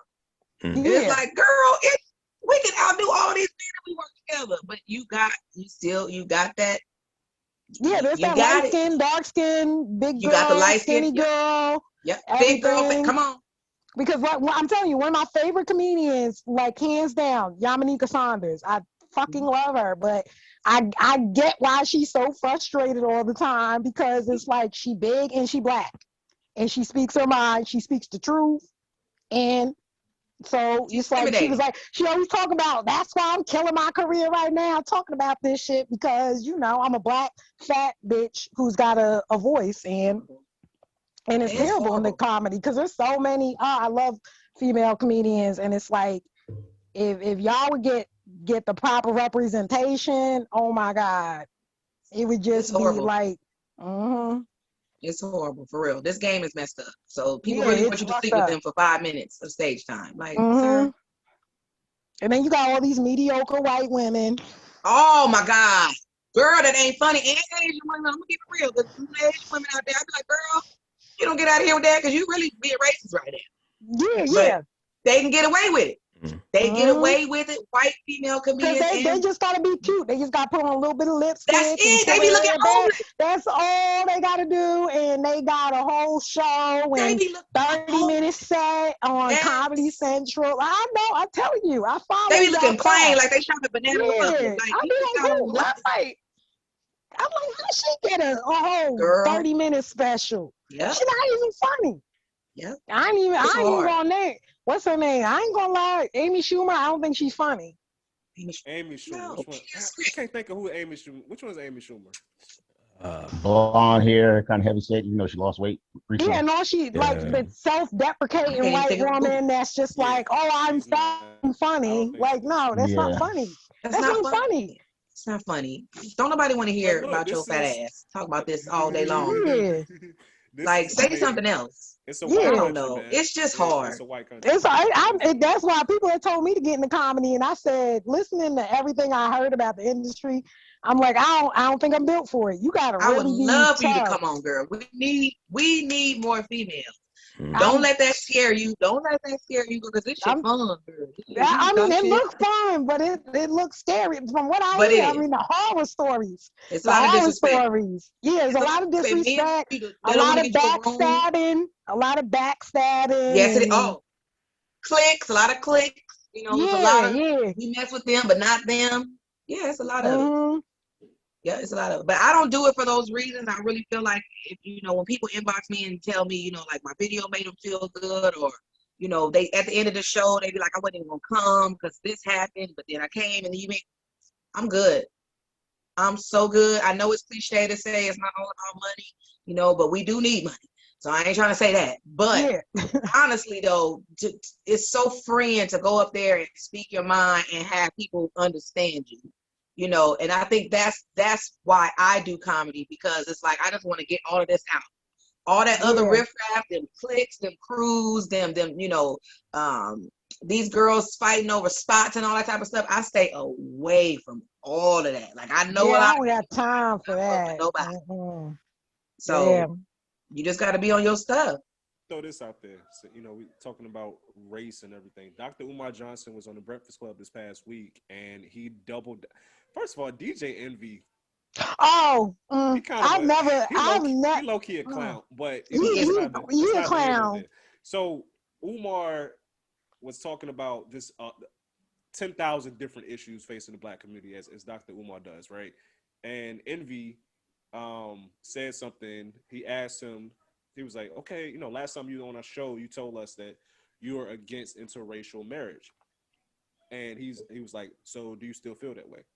As if he would change his mind or whatever. But I want to get y'all thoughts on this, man, because this is something that I've actually had discussions with my friends as well. Dr. Umar's whole thing with interracial marriage, as far as in our country, is it shouldn't be done within our community. And his basis behind it is marriage is not just about love, it's also like an economic construct. So if you have a black person and a white person come together, half of that money that you make as a couple is going to go to the white community, half of it is going to go to the black community. But it would be more of an impact. It would help us out more overall as a people if black people married other black people, because now all that money stays within the community. So this is They're gonna this is spend at my the thing. Chinese store. Facts. I want to get your thoughts on this too. I tend to agree with him, and it's an issue that has its layers to it. And this is my thought. My thought is, on an individual level, I have no issue with interracial dating, because you're gonna love who you're gonna love, man. Men like women. It's been like that since Adam and Eve. It's not about color. You can fall in love with anybody you really hit it off with, right? So on an individual level, I have no issue with it. I would say, as a people, best for black people in America would be for black people to marry other black people. It would be better for us as a race, economically, socially, in every aspect of us, for us to stick together and us to marry us. What are your thoughts? Well, fun fact about me, I'm adopted by an older white woman. She's about to be 85 next month. So I mean older. And then I also grew up in a predominantly upper class white area majority of my life. In fact, still live in that town. So the way I kind of look at it is I see his point from the perspective of seeing how white people are and how they take care of and invest in their own community. I see his point as in, yeah, black people need we need to build up our own communities. We need to stay within our thing as far as economics. I mean, like you said, Chris, like I don't care individually, but I totally agree with what he's saying economically, because the town I live in, like, ain't nobody, it doesn't seem like anybody's wanting for nothing. That's not necessarily the case. For every single person that lives in the town, there's the rich and then you have the poor still. But I get it. I kind of agree. Normally I don't agree with a lot of the stuff he says, but that interview, I specifically agreed with almost everything he said. And growing up growing up with inside whiteness and seeing how they operate, I totally see what he's talking about. Because they specifically look out for them. They're not looking out for anybody else. I didn't even realize that they vote against public housing. Like, I didn't realize they vote against public housing every year. They do not want public housing in these areas. They've been voting against public Even though housing since the their own New people, Deal. yeah, even though their own people could benefit from that, because not everybody's rich. I didn't grow up rich. I grew up poor. I grew up, and that's a whole other thing. Poor white, way different from rich white. It's a whole grown up poor white. And I grew up as a black kid in a poor white family.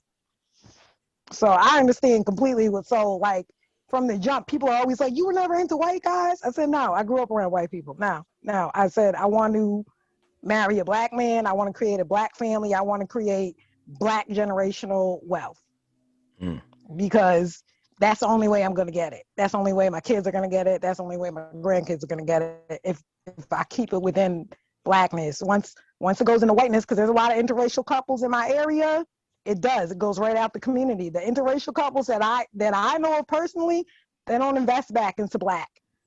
They invest in the white. So I agree with what he's saying. Now you said something, if I could say something. You said something when they asked you, do you like white boys? And you was like, nah, I grew up around white boys, so I don't like white boys. I'm gonna play devil's advocate. So how do we do these brothers that go out and get these mixed chicks, Puerto Rican, Dominican, or whatever? We get mad at them for going to get a Puerto Rican girl, but he's like, I've been dealing with these little nappy-headed black girls all my life. I don't want one. I want to go over here and get a different person. So we can't like us as we you know what I'm saying? Like I don't know because we live on a double standard. America's a double standard place. It's a white place. But if we listen to the white folks say they should only marry white people, then we like, oh, that's some racist shit.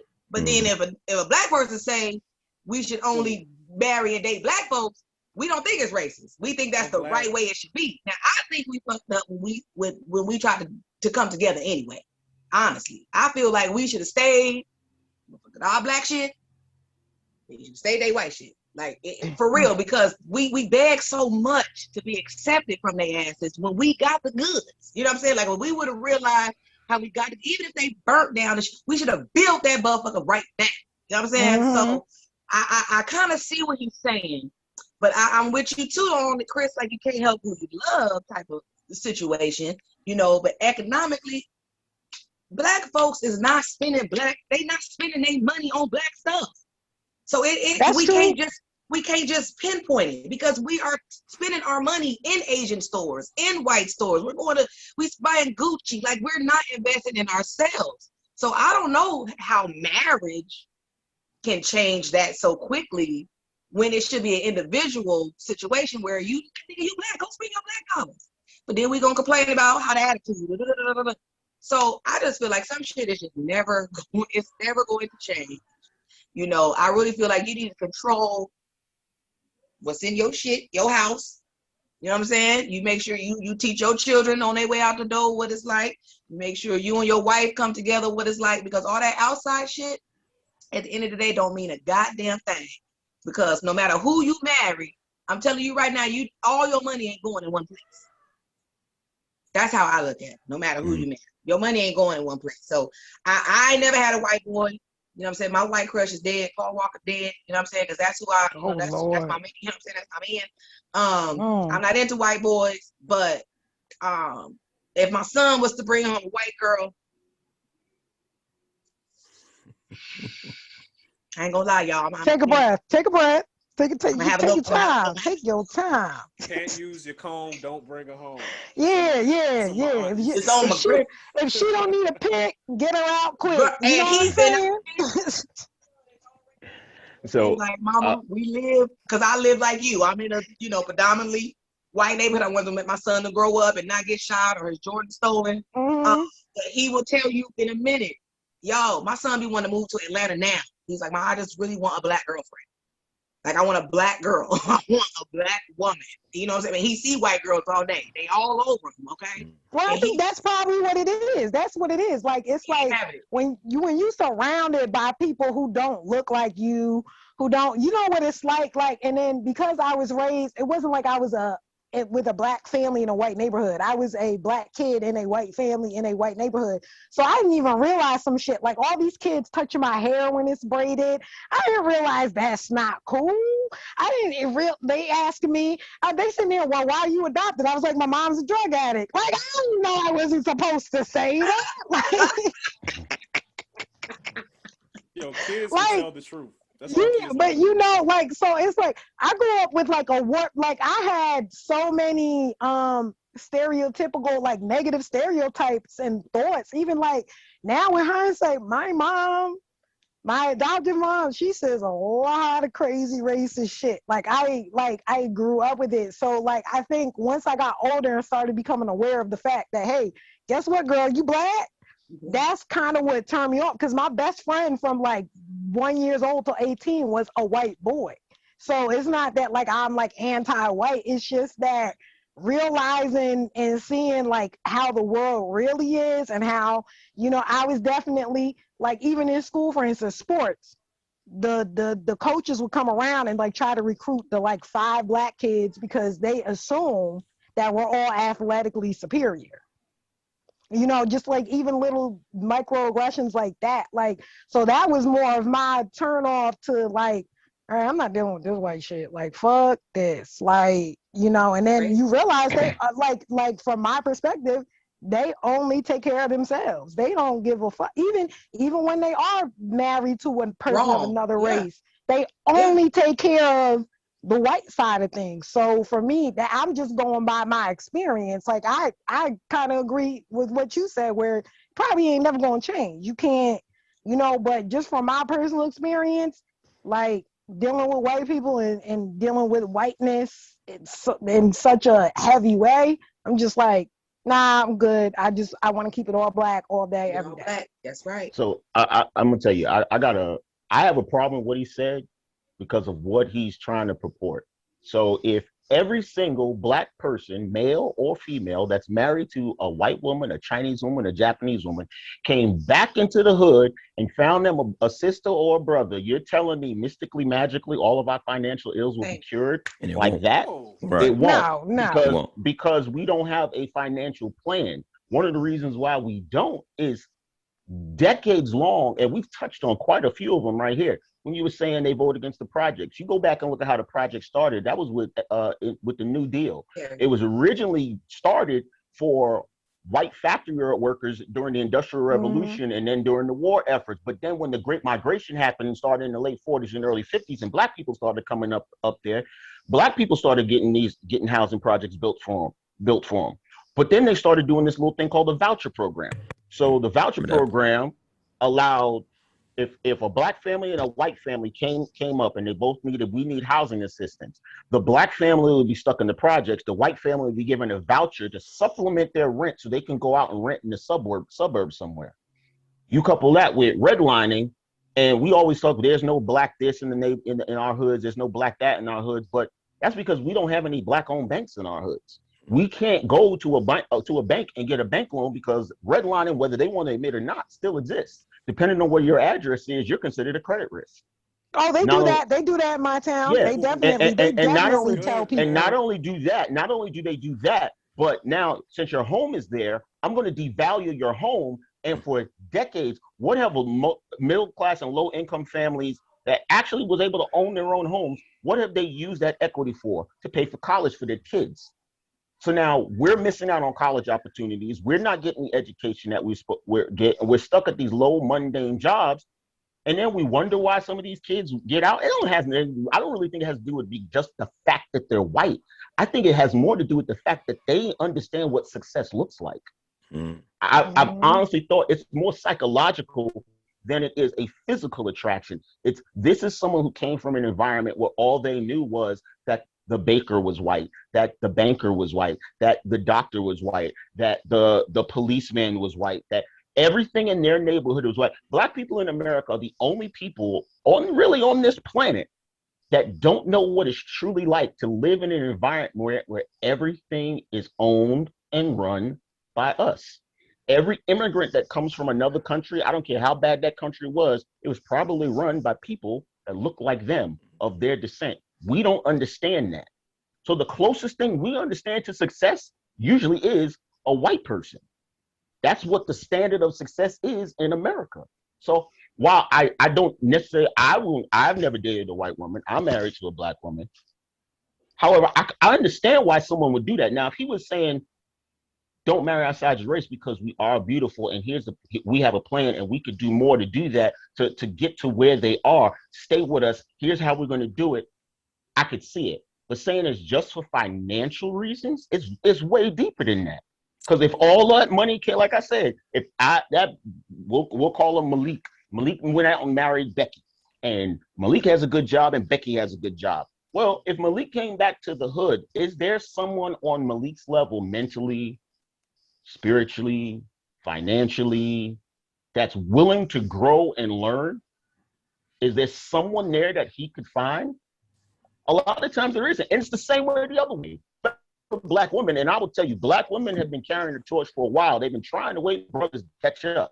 They've been out there. That's why most black women, they say they got good credit. They only got their house. They got their masters. They went and got their degrees. They had to, and they've been waiting for us. But now us as black men, we get mad at them if they go date outside their race. So it's more than just for financial reasons. If you're going to base that strictly on financial reasons, I got a problem with that because that's not our problem.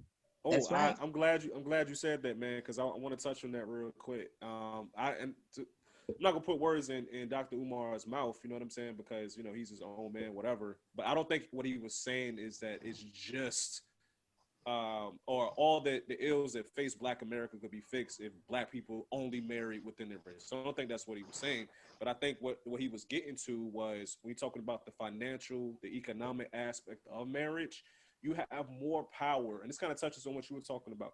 You have more power together than you do apart. You want to talk about Gina, talking about supporting Black businesses and how we don't do that enough. Well, guess what? If I make 40 grand a year, which ain't much, but my wife makes 40 grand. Together as a household, we got 80 grand. So before we couldn't afford a mortgage in this neighborhood where the property values go up a certain amount every year, and we're acquiring properties, something that we can hand down to our children. But guess what? Now together we can do that. Or maybe we're together and not just my 40 grand and her 40 grand. Maybe my credit is shit, but her credit is dope.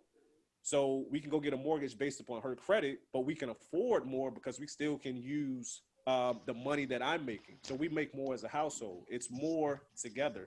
And to touch on what you were talking about as far as, it being more than just an economic thing, I agree with you on that. If Black people just marry only Black people, it wouldn't solve everything, but I think it would put us that much closer to the goals that we have as a society. Like you were talking about when you talking about being on that train in Chinatown, and how it was just you, your dad, and like 90 Asian cats, right? Well, if you go to Chinatown, what do they got? They got a Chinese hospital, they got a Chinese bank, they got a Chinese this, a Chinese that. We don't do that. But part of doing that would be coming together, having a community of just us. And in that, think about it, a byproduct of that would be us marrying each other more because we're in this Black town, little Nigeria or little Haiti. You know what I'm saying? The same way you got a Chinatown or a little Italy. We're together. We're controlling the banks. We're controlling the means of economic prosperity. So I don't think he was just saying that just marrying within your race would solve everything, but I think it would definitely contribute. I think it's more important. Go ahead. Yeah, I mean, I get Okay. that. I get why he was saying it, but and again, maybe I should go listen to it because how it was presented makes it seem like that's the be all end all. When, like I said, if every single Black person came back into our neighborhoods and married only us, what is the plan? Where is that Black bank that's going to finance the Black business, that's going to finance Black housing development, that's going to finance the Black colleges and the Black schools? It's one of the best things that I've seen, I'll say, in the last year and a half is so many former NFL and NBA players going back to, or not even, I shouldn't say going back, because some of them never even attended HBCUs, but going to HBCUs to become coaches. Why? Because they bring the money. If we were if Black men and women stopped going to all white NCAA basketball and football schools and took their talent to an HBCU, that money and all the endorsements and then the benefits of the new hospital that the college can now build that helps the community and is doing research to find new drugs and so on and so forth. If stuff like that happened and we did that as a community, as a plan, then yes, that's great. But telling someone, even as part of a plan, when you haven't articulated what your whole plan is and how it's going to benefit all of us and how we go step from point A to point B, if you're not articulating all of that, don't come to me and tell me that don't marry outside of race. Not that I'm saying I did, because I'm gonna question you. Like, what is that benefiting? I don't think he was 80 grand is 80 grand. Like, I mean, 80 grand is 80 grand, no matter the color of the person that's bringing it in the house. Shit, the bill collector don't give a damn if your ass is Black or white. Pay this goddamn bill. I don't think he was saying that it's a plan per se to, okay, if this is the plan, all Black people just marry Black people. I think what he's saying is like, if this were true, you know what I'm saying, in a perfect society, a society where Black folks, maybe segregation never happened and we got to do the same thing that the Chinese people do, what the Indian folks do and the Italian people did, we would be a little bit better off. I don't think he's saying that well, this is the plan, everybody do it. I think he's saying, yo, what if, and what would we look like Martin Luther if King. we did these things? Kumbaya ass. Well, Man, I that's think all. we Yeah, forget we've been saying what if. What? We've been saying what if for Kumbaya. 400 some years now. At this point, we need to start having a plan. I'm not saying I agree. I'm the one to do it. I'm not saying, I applaud Dr. Moore because I've gone to a lot of his speeches. I've read his books. I got his book sitting right over here. The brother does have a lot of things, but there's all things I did 20 years in the military. One of the things I learned is leadership where no one questions things isn't true leadership. That's a dictatorship. Facts. You know what I'm saying? You want the best leaders, want people in that room that oppose them, that tell them why this is going to work so they can come out, find the chinks in the armor and the holes in the plan, patch them up, fix them, and then execute. So a lot of people are scared to question, they want to be, he's a polarizing character. Either you love him all the way or you hate him all the way. I like to question some things. And this is one, yeah, and I am, but I'm in the middle with a lot of people, Yeah. I'm like, until you told me that you thought Snowfall was better than The Wire, now I'm in the middle with you. But no, I had to get you. No, I had to get you. But but at this point we need a plan. And I wish, I don't know how to fix it. I know what the problems are. I know some of them are bigger than me, and I wish we all could come together. And I think that's what needs to happen. We need to be someone, not someone going up for president, because I don't care if you black, white, Chinese, male, female. The president is not going to fix everything in the country. It's going to be the local, your comptroller. It's going to be the judges. It's going to be your police chief. It's going to be your educational boards that we as black people almost never go to the educational board meet, which blows me away. Those are the ones that's going to have the influence. If we could have us as a people just take over one city and show that it worked, that we kept the drugs out, that we elevated the health of our people, that we made sure that there was food that we didn't have to buy from some big conglomerate. We was out there. I mean, you look at our people, we were the farmers of this country. Period. End of discussion. That was us. We owned that, and we gave it up.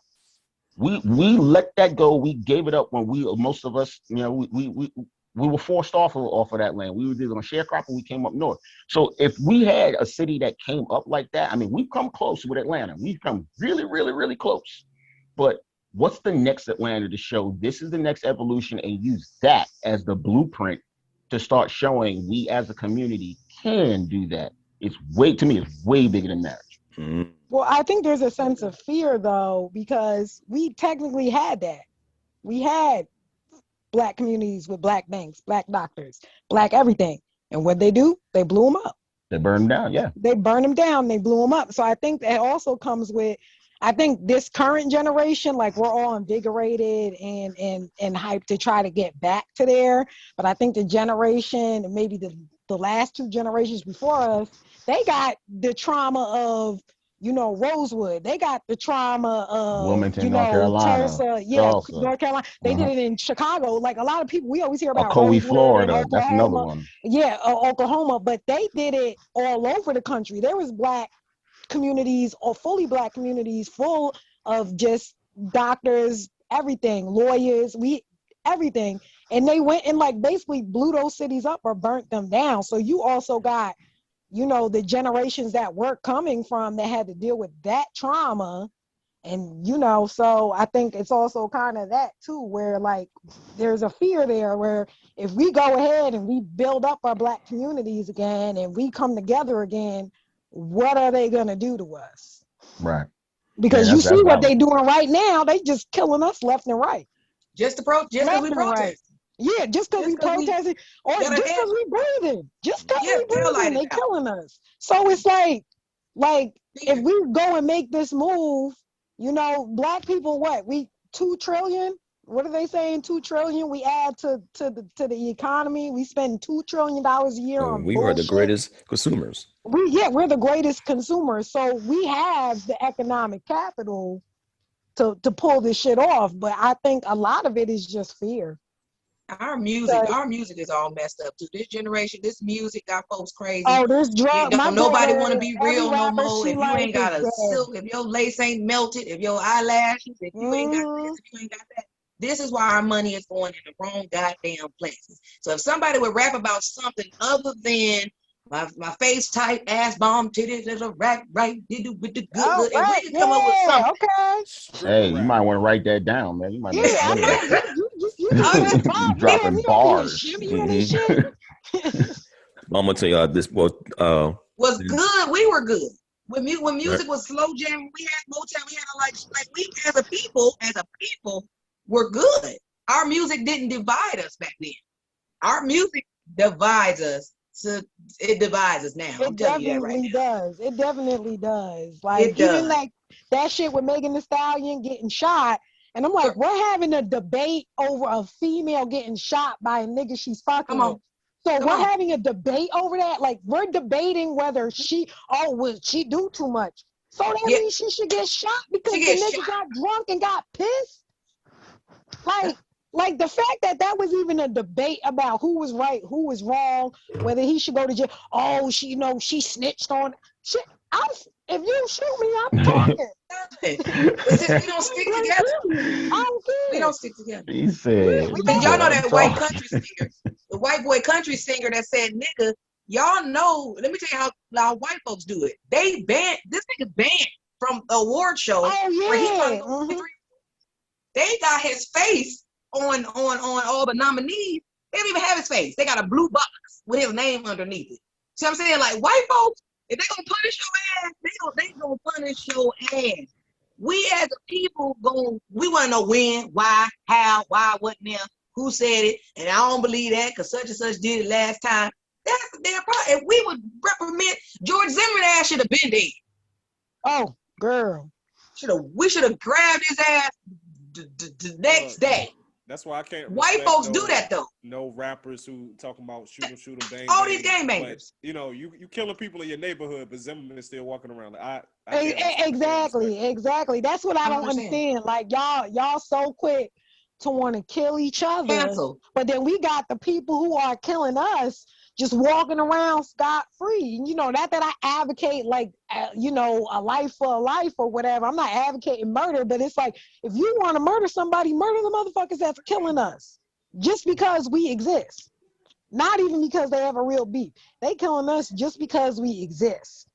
So go kill that motherfucker. If you're gonna do life in prison, go do it for a cause, not because you killing. And even these back in the day, at least in Snowfall, shows like Snowfall, The Wire, you killing niggas is for a reason. I mean, it's a street reason, but you killing niggas for a reason. Now we just killing niggas. That nigga looked at me wrong. That nigga bumped me in the club, so now I'm gonna kill him. Like, come on, stop.